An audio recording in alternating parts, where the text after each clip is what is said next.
Happy Cinco de Mayo. Oh yeah. Hey, How's hello, it going? hello. Good, how are you? I'm doing fantastic. Good.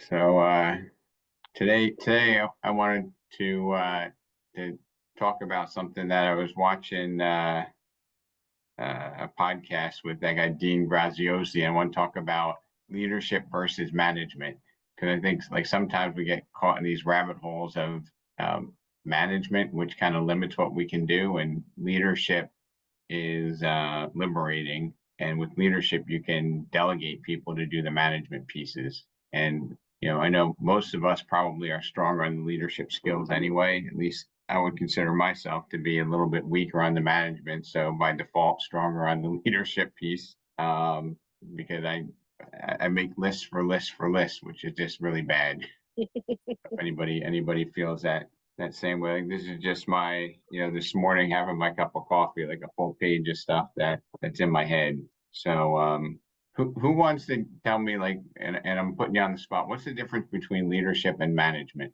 Nobody wants to give it a stab? Jump in, Rob. So leadership is helping people achieve things that they maybe would not normally have done. Setting an example, that's leadership. Okay. And then management is managing the group of managing is it's managing the achievers. So leadership is getting them to achieve. Management is managing the achievers. That's pretty good. I'd like to say leadership is about the inspiring, and management is a little bit more granular. Management is about accountability, strategy, resource allocation, things of that nature. Whereas, leadership is harder to teach. Management's easier to teach. Management's easier to delegate. And I think as leaders, a lot of times we own management responsibilities. Does that make sense? Yes. So, I'm going to give you an example, Bobby. This is one that applies to me, and is always a very sore spot. It's like, leadership is getting them to attend the meeting. Management is holding them accountable for the activities that you led them to, right? So, did you say something, Bobby? I said spot on. So, and sometimes, leadership requires you to understand the eccentricities and quirks of individuals, right? And you want to inspire and motivate them to, first step is showing up, right, Bobby? And Right. when you and Rob told me that story, and Bobby, can you repeat that story for the group here? Just because, I want everybody to benefit from our mutual pain about like the event you did where attendance was light.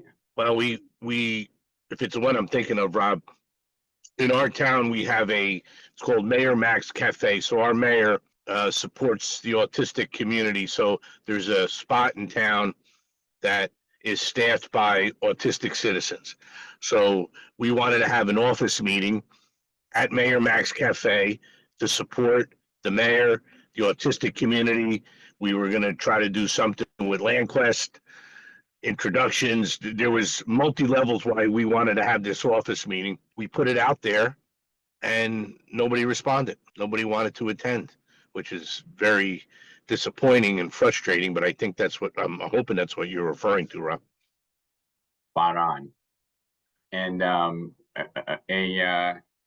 another little secret is and Bobby, are you a Daryl Davis fan? Yeah, I'm a power agent. I subscribe to his program. Okay, so were you introduced to him before our one of our meetings with him, or did you meet him through there? I met him through Remax Select. We went up to Union County. I don't remember the venue, but gave you a 30-day trial. I took advantage of it, and I'm a big advocate and a follower of his. Fantastic. Well, I will tell you that required, maybe not for you, but for a lot of people. And you remember we had pretty good attendance, right? It was great event. I mean, we had probably 85% of our agents show up, and probably less than 2% of the agents that I wanted to show failed to show up for that. Mhm. And you might ask, well, wow, you were lucky, or wow, maybe they really like Daryl. Well, you know what I did 2 days before? I called and texted everybody that, was executive club or higher personally. And I remember a handful of agents, Brian Signorella, Joe Morielli. Like, Joe, great to see you. He's like, you texted me, man. I was going to try to dodge you. He goes, and Signorella's like, Rob, you called me, man. I was planning on not showing. So like literally, these people were telling me like how they were planning on not going, but I do think they got something out of it. I got to be honest with you. But that was the leadership part, and I think that's where you can put on the greatest event, Bobby, and you send out an email, you post a flashing poster, you send them 19 text messages, and they're going to hide. You need to inspire them and let them know you're watching, and let them know that you're there. You want to help them achieve their goals. So that's my little example. And yeah, I don't know how many are in Avenel now. About 28 agents Yes, and 20, 26, I think. 26. And well, I'm counting the two you're recruiting this month. All right. Yes, sir. I like that. So and how many, just out of curiosity, how many were planning on going for the RSVP? I'm embarrassed to say we only got 2 people respond. It's not embarrassed. It's what we're learning on how to do it. And you have some people that you have what, like five people that are, I'll call part-time, or is it more or less than that? Yeah, it's probably, you know, 5, 6 are part timers. The rest are putting full time hours in. Okay. So anyway, that's kind of my lesson, and my sharing of what it takes, like, to get people to come back to the office, to be a little bit more engaged in team activities, team events. It's not management, right? It's not the call, the accountability per se. It's the inspiration. And I think leadership also has an element of people knowing that you care, right? Because that's what's going to help inspire them. Because if they think that you're just a cog in the wheel for the team, that's not leadership. Leadership is making everybody um, feel valued, and they should be valued, right? Yes. And anyway, that's my breakdown. In line with this, I'm personally making you know 2 new hires for things that I've been struggling with. One of them is a personal executive assistant, and the second one is um, I think we agreed on like a chief of staff role for my overseas services, to try to be accountable. And I only have one person I ask for stuff, because sometimes I ask Fred, I ask Mary Cohen, I ask somebody else, and I have 3 people working on the same project. And that's just because I'm kind of over leveraged. If that makes any sense.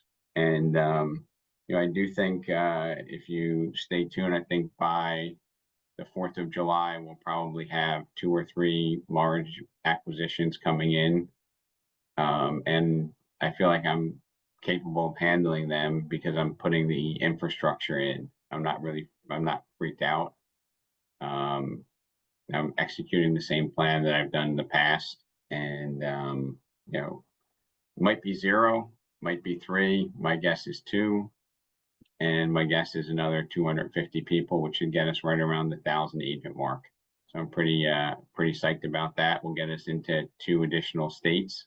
And honestly, I mean, I have like Chopper, I have a European trip, the 10th to the 26th in August. And some of those acquisitions might be coming in July. Honestly, I'm not concerned about it. I really feel like I'm putting the pieces in place, and we'll be able to execute and deliver. So, and I know Bobby, you might even have a small acquisition or two, right? We're working on it, yes.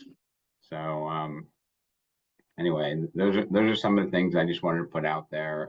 If you ever feel overwhelmed, you need to kind of maybe break down leadership and management, and take the plunge to figure out how do you hire somebody to do those activities that don't require you, right? And then how do you inspire others to to grow? I had the opportunity of talking to a 90-some million dollar producer that's a friend of one of our agents down in Palm Beach County, and he was telling my agent, who's a $40 million producer, that he has to stop going to home inspections and appraisals and stuff like that, because at that point his average sale price is about 900,000, and he feels like his clients expect him to be that person. And somebody doing 2.5 times his business is telling our agent that, look, you got to let it go. If you're holding on to that and you're giving significance to it, then your clients feel that. It's like I can read the report. As a matter of fact, Jeff told Eric that he can put it into ChatGPT like Glenn, and it will identify the big issues so that he knows what to focus on. Which honestly, that's ahead of me. I haven't gotten to that point yet. Has anybody put a home inspection report into ChatGPT and asked it to identify issues? Don't you think that would be pretty cool, right? Instead of reading it all, you can kind of skim through the important parts and figure out what the main issues are. I'm pretty excited. And pretty soon it'll be writing our contracts for us, right? And we'll just review them. You laugh, Bobby, but it's right around the corner, right? It's here. Yeah, I guess you're right. It's not around the corner. It's here. I mean, And what's going to get Glenn's doing it. what's going to get you there quicker is being around people like Jeff and Glenn who really think the next level. They're really pressing the issue. So I don't know. Is there anything that I can do to help any of you, either in the management or leadership piece? 2 demerits for Patrick Chopper. He's late. He's got a full dance card. He was just doing a one-on-one. He was being the manager. That's how we have it structured. Adult Patrick's the daycare, manager. adult daycare. Yeah. That's why we don't want to do what you do, Rob. God bless you. It's adult daycare. And my wife will tell you I'm enough to manage as it is. And Patrick will endorse that comment. Full endorsement.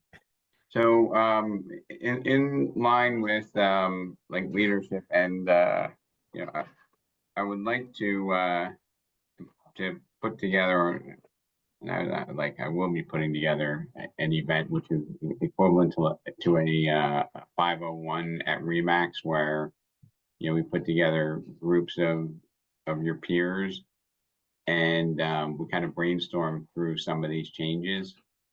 Okay. And honestly, I think I'm a lot more valuable to all of you because of what all of you have shared with me, either in terms of how you solve challenges, or even what those challenges are, so we can address those. And in a 501, I'm gonna call it the big event, but it's going to be a masterminding event, but it's not going to be about me. It's going to be about all of you. And we're going to take some topics and figure out, how are we addressing them now, and where do we see them going in the future? Okay. One of the issues is one that we've spoken about in the past, which is, that listing conversation, that listing contract. Many of us, in my opinion, and I could be wrong, many of us are holding on to tradition and wanting to negotiate what you're offering out when you sign the listing up. And I think sometimes that prejudices our ability to get the listing in the first place. because others might say, hey, Lynn, we'll decide how much we're gonna pay based upon the strength of the offer. Right? Instead of saying, hey, I'm putting out 3% to a buyer's agent or 2%. Now, who favors, having a fixed amount going out? Raise your hand. And who's open to reviewing which one is better? Anybody feel like you're better off just saying, hey, tell me what you want to get paid and I'll present it to my seller? I think that's where I'm at, right? Because let's face it, there's a lot of subpar agents in the business. Would you all agree? And those are the agents that when they take a listing, they're taking it at 1% because they can't demonstrate their value, right? So why should we compensate everybody the same? To me, it doesn't make sense. It's just tradition. And I think the longer we've been in the business, the harder it is for us to divorce ourselves from that idea, right? Another thing that's going to be on the list is kind of these private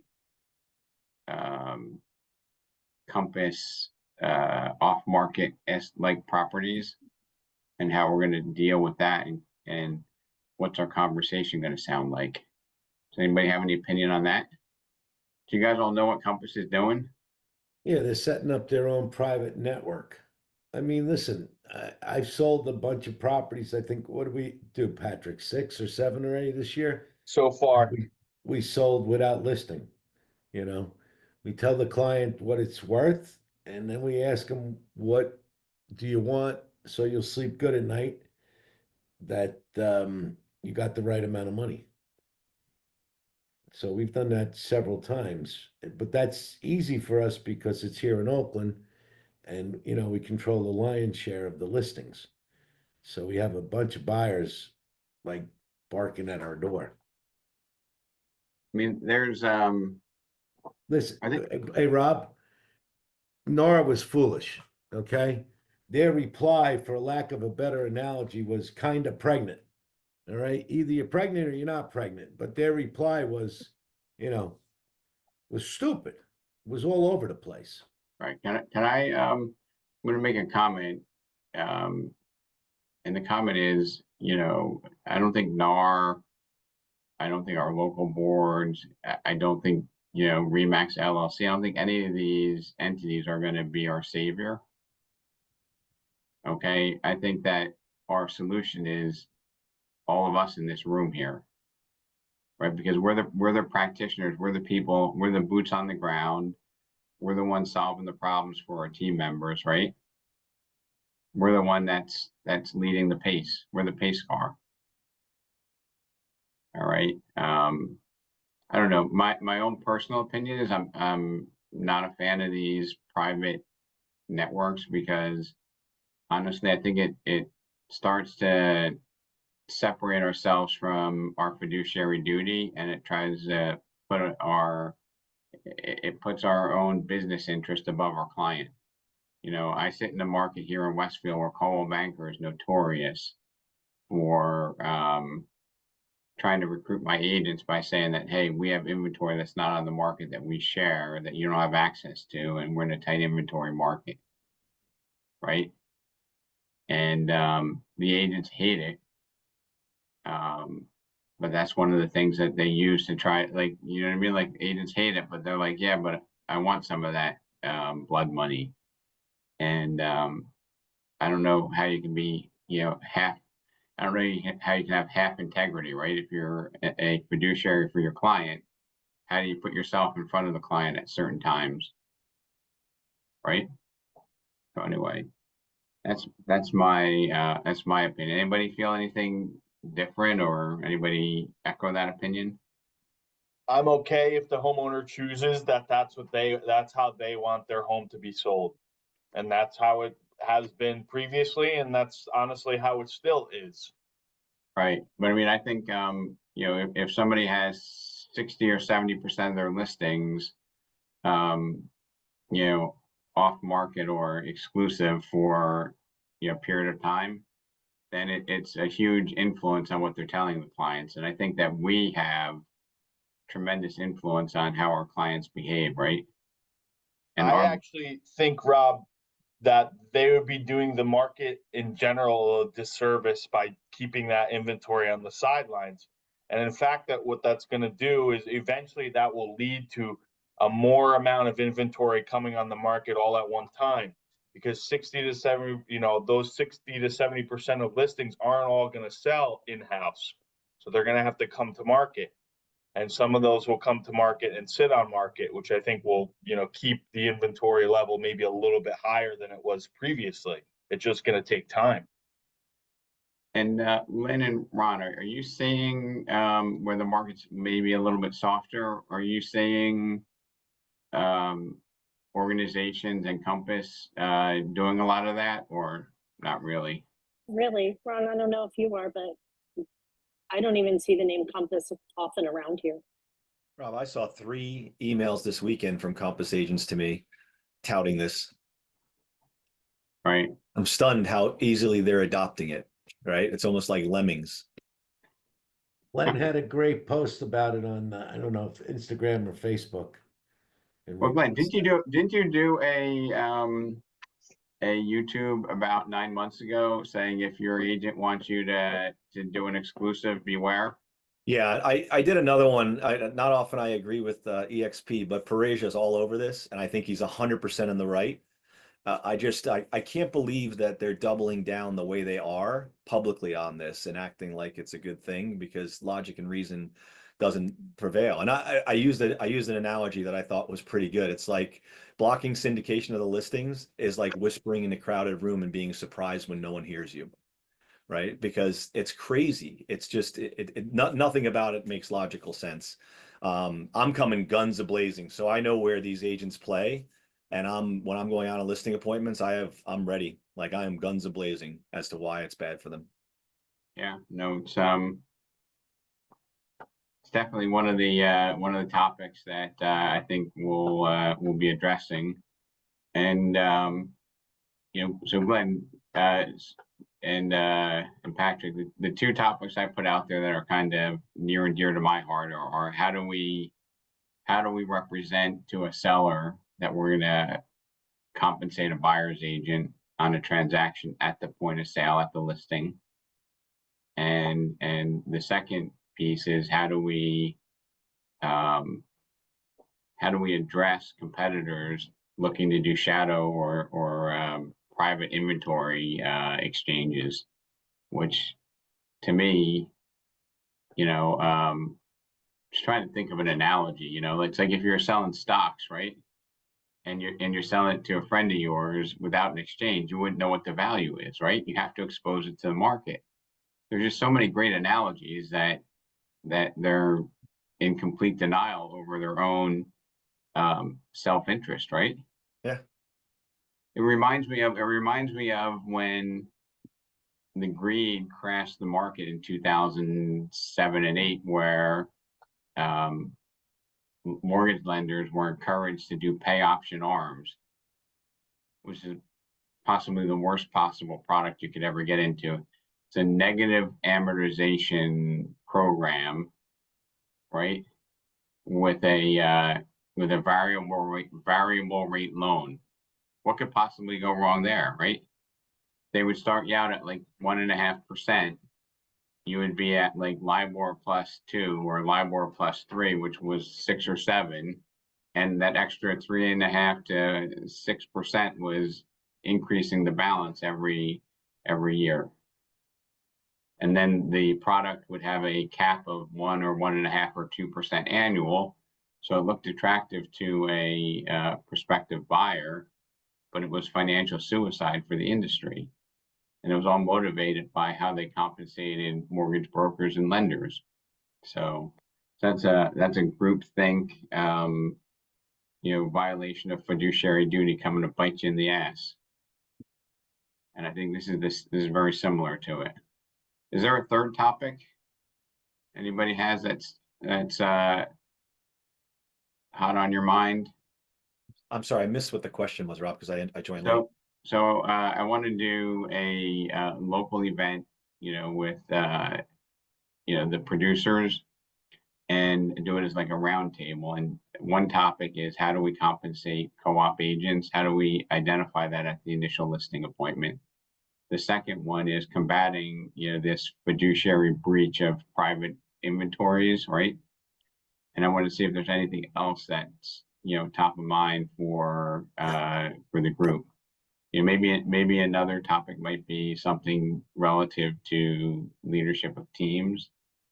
How about something, and this is probably in Glenn's wheelhouse, and you hit up on it earlier, incorporating Chat GPT, or just call it AI, into our business to streamline us. That's a great one. And what do you call it when they have their private inventory? It's not really shadow inventory. You just call it private Office exclusive. or company exclusive, right? And by the way, Rob, when we do it, we only give them 2 to 3 days. It's not 2, 3 weeks or 3 months. It's like a photograph on Friday, we're going live on Tuesday. You got to get me an offer before then, or it's going live.